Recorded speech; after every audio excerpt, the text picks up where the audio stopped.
the good old days. What was you were saying before that when you were a kid you had that interest in the mystical and the magical, Yeah. and then went on to explore that with psychedelics and other more unhealthy paths, as much as they may be enlightening, Yes. although transient. At what point was it that you discovered Chinese medicine and decided that was the path? Weirdly enough, it happened during an LSD trip.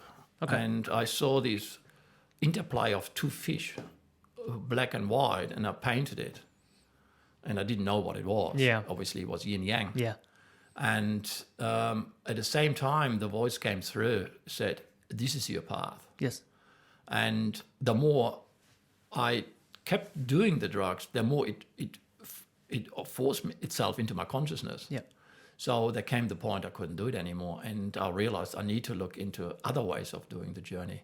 So the weird thing is that actually by opening up myself to the expanded consciousness via the drugs, I also experienced the guidance towards what actually makes me healthy. Mm-hmm. And so this is why I have a very different view on drugs. And I'm not pro, neither con drugs.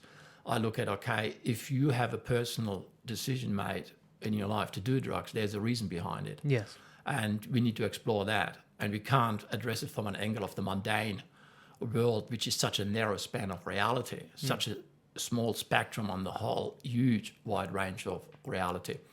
So if this little mundane reality puts the value on why you do drugs, it will not make any sense because you don't operate in that narrow bend of a spectrum of reality. Yeah, I see. Okay. You're right out there.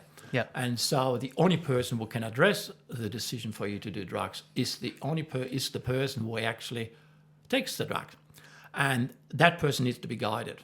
So in a way, it's like a shamanic approach. Yes. The shaman goes there where the client is, and the client is not in the mundane. The client is right out there.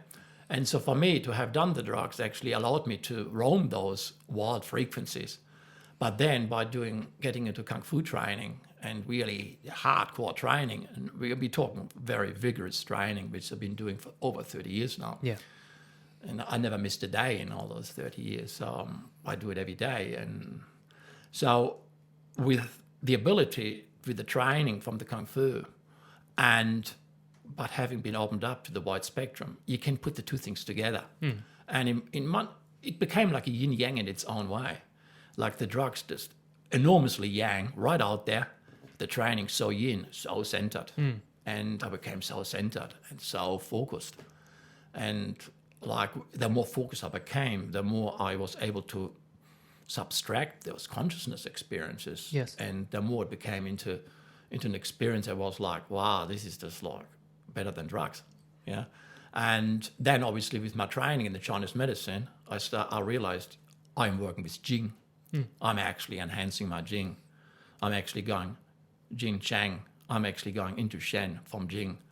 And so I'm actually going Ming. And that means I'm actually exploring destiny.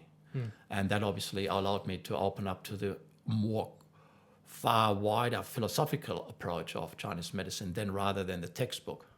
Because I learned very quickly that what you learn at college is only about, say, like 5% of what really Chinese medicine is all about. And you can't say just because you graduate that you know Chinese medicine.